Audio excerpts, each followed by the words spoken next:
So you know how in our Blair Mountain episode we were talking about the power of striking? Yes. Have you kept up at all with this Hollywood strike? Oh, no. I have heard of it, though. There's like a writer's strike, right? Let me tell you exactly. I'll quote you exactly what it is. Okay. The International Alliance of Theatrical Stage Employees. These locals represent camera operators, cinematographers, publicists, costumers, makeup artists, editors, sound technicians, electricians, and set painters, among other disciplines. Okay. Yeah. So, like, the background crew that's making everything fucking work. The glue of Hollywood. Not basically. the actors, but No, all the course. behind the scenes all the blue-collared people. motherfuckers. Yeah, Mhm. of course. Yeah.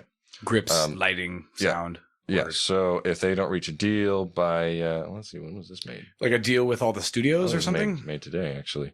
Yeah. So just with like the big production companies, the big content producers, the strike will cover 60,000 workers in the locals, but will also affect about 10,000 workers in other basic crafts unions, including the Teamsters and IBEW, the electricals. Teamsters, you don't want to mess with them. Yeah. They're surly. So basically this could be pretty large, and it could shut down production on almost everything, because there's like some exemptions because of like the way the contracts. So what are they complaining about? What's the problem? What's the fucking problem, man? Yes. More money? Is it money? I bet it's money.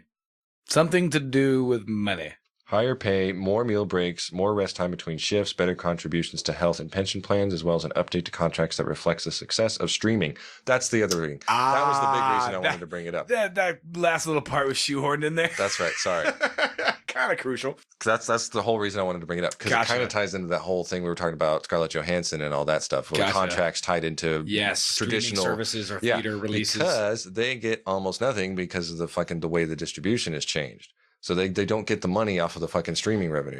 So mostly just they goes get lots of money off of they're supposed to get lots of money off of distribution, but because they're streaming, they're not getting that. Okay, is that like the kind of gist of the way that? Yeah. Okay. Mm-hmm. Oh, yeah. That's the big pig. Yeah, bro. It's literally what we were talking about before. We're like in technology and innovation stuff, it has to catch up to the society. Like streaming is super new or whatever, right? Yeah. With all those contracts about production and shit like that all reflect to the old era, right? Yeah. Before there was streaming. Yeah. So now all these what's hilarious is that the studios presumably knew all this and known it for a long time and didn't like say anything trying to get away with it as long as they could. Absolutely, bro. I'm not going to say shit until freaking they bring it up. And then it sounds like they brought it up and they're like kind of pissed about it. Like, hey, should have been handled a while ago. Yeah. And I mean, I don't know.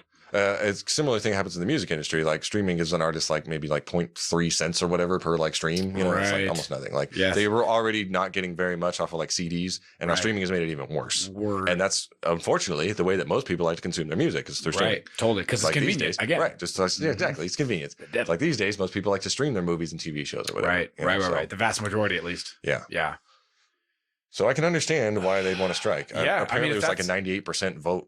Goddamn. Voted to strike. Yeah. I mean, I like to know more about like the details or whatever, because the devil's already always in the details. But like, if that's kind of like the gist of kind of what's going on, you guys got to freaking renegotiate your contracts or whatever to kind of fit this new era of streaming, dude. Yeah. If all your like money is getting on the back end of the distribution, getting the short end of the stick there, Brody. Yeah. Well, I mean, if they have like a big amount, if they have like a plurality of the people on board who kind of make up that industry or whatever, of the blue collar nature and stuff of that or whatever, then they're going to have some barging power. Yeah, I read it was like 100,000, approaching 100,000 people. Yeah, so that'll put a halt on some production, dude. Yeah. Mm-hmm. Trick is to all stay together, dude. That's kind of the key. Is you guys solidarity, brah. All it takes is a couple people to fucking like bail out, like, well, I really need work or whatever. Yeah. I mean, at the time of this recording, it says they have until Monday to meet their demands, or they're going to formally strike. They voted to strike. Right. But, yes. A lot of unions kind of have stipulations and contractual obligations with their employers regarding striking and the rules of striking. And like you have to have mitigation first before you just up and strike. You know what I mean? Which you got to give the employer the ability to try to fix the problem, which makes sense. Like, it all depends. I mean, it's supposed to be a symbiotic relationship. Exactly. Yeah. Have you heard about the Southwest kind of debacle that's been going on? I heard something about like you're talking about like how they had like a shortage of pilots and like because of like weather in like Florida, but like the way that their system is set up, it like had a cascade effect. They had to cancel a whole shitload of flights. Is that what you're talking about? Yes. Okay. Yes, and that basically they're getting to the bottom of the realities of why they cancel the flights, and it has nothing to do with weather. Oh. Yeah. Is they're starting to figure out that basically all these people are taking a ton of pilots are taking all their sick days, and so they're not striking, but they're doing what's called a sick out. At least that's what a soft strike. Basically, that's like it's like a diet strike. It has like half the calories.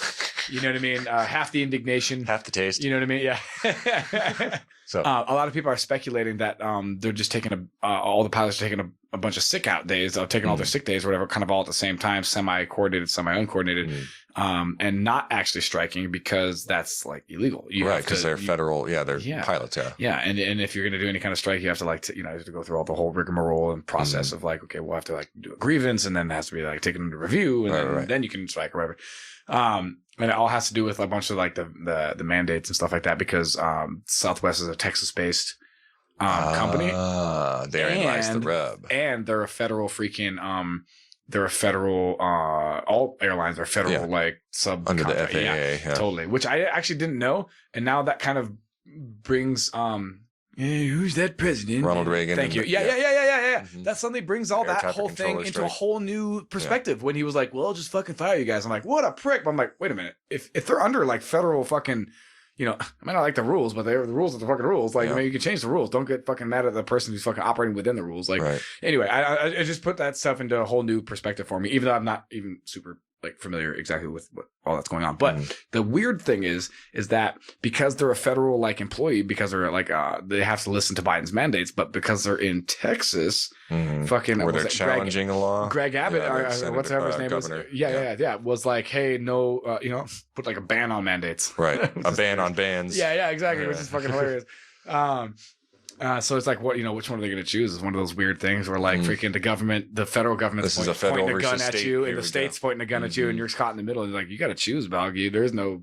Oh, I don't want to choose. No, that's a tough spot to be in.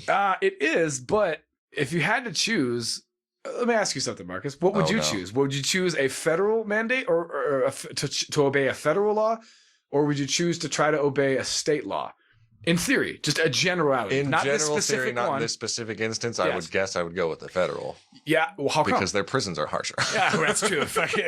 They have way gnarlier dudes than their prisons, let's be real. So why do you say that? Because federal law supersedes state law, basically? Yeah, that's getting into a whole debate there, but yes. Totally. Yes. So I would normally agree with you, but I would pick the former, or whatever the fuck, the other one that I said. I forget, as far as I would listen to the state. You know why? Why? I actually think the state has more of ability to enforce the laws that they fucking decree. The federal government's going to be stretched over fucking 50 states, homie. Right. Governor has one.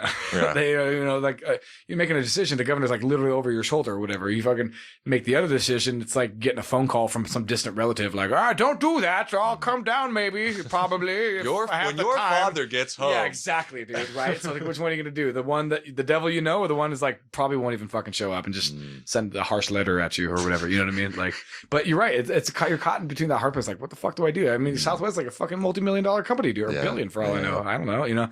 So that's just interesting, like how that's gonna play out. Do you enjoy the show and want to help it grow? Don't hesitate. Like, share, and donate. There's so much yelling coming from Marcus's room when Drew's over. What does that kid get to be mad about? Jesus. Why do you bring him over? He just yells at you all the time. Yells at you all the time. Like, you need to find some better friends, dude. Jesus.